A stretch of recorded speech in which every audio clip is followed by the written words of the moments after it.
It's been one of those big stories on and off for the last year, ever since Meghan Markle announced a certain thing. But now it appears that the former royal known as the Duchess of Sussex has been spooked. Yes, absolutely spooked by this particular idea. And now he's having a radical rethink as we edge towards 2024. As ever, what am I talking about? Hi, good morning. How are you? Nice to see you. Now, by the way, are you all geared up for Christmas? We haven't got that long to go now. I know. What are you? But what do you mean you're slacking? You haven't got enough things done. As I said to you recently, do you remember the old days when people spent weeks in advance doing stuff? And now, when you go in the supermarkets, all the luxury foods there, isn't it?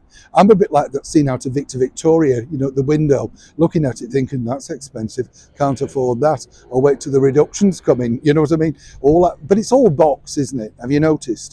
Yes, I can. Yeah, you're clever like me. We look at it though, don't we? It's all in these little fancy red boxes with all the gold, hollies and ivies, and you think, But then you look at the price and think, I'll pass on that. Thanks.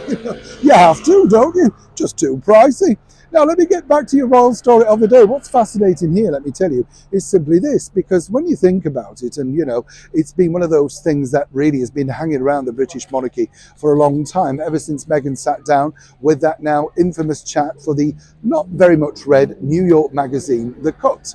In it, she sort of whittled on about lots of things. Do you remember threatening to return back to Instagram, all of that sort of stuff and nonsense, a lot of things that people weren't particularly bothered by. But what's interesting here is quite frankly this, because Meghan, you see, has realised that actually her memoir, albeit a very big money spinner, definitely for her, will come with a lot of problems. You see, publishers who have already submitted ideas and plans really do want everything. And this is the thing, whether you like Prince Harry's book or not, he had to do all of that. He had to go into such depravity of all about, the frozen bits and all that sort of stuff, simply because that's the money spinner. They know that that's the things that are going to get picked up by the tabloids. Now, this is the problem that Meghan can't deliver. And, when you think about it, her story has chopped and changed so much over the years, albeit from being at the salad bar sizzler right through to her own paid for education. Lots of people are going to pick holes in it. Legally, it becomes very, very difficult. What's really spooked Meghan, though, recently is none other than her on-off chum, of course, the man behind that now infamous book, which has flopped, particularly in the Netherlands, I might point out. You see, she's realised just how much desecration that has created and thought, well, if that could happen to someone like that, how badly would it happen to her? And the other big situation is this: she's going to have to produce past pictures, stuff like that. And those stories are going to have to back up.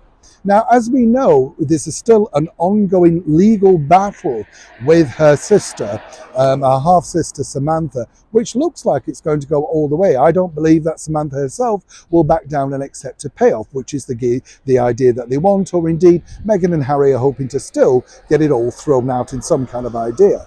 But the bottom line is, if you are thinking of looking forward to Meghan's memoir, that really could be some time in the coming, because she's realised that in order to do something like that, it's going to have to be a radically different book, and one that many people simply couldn't pick apart.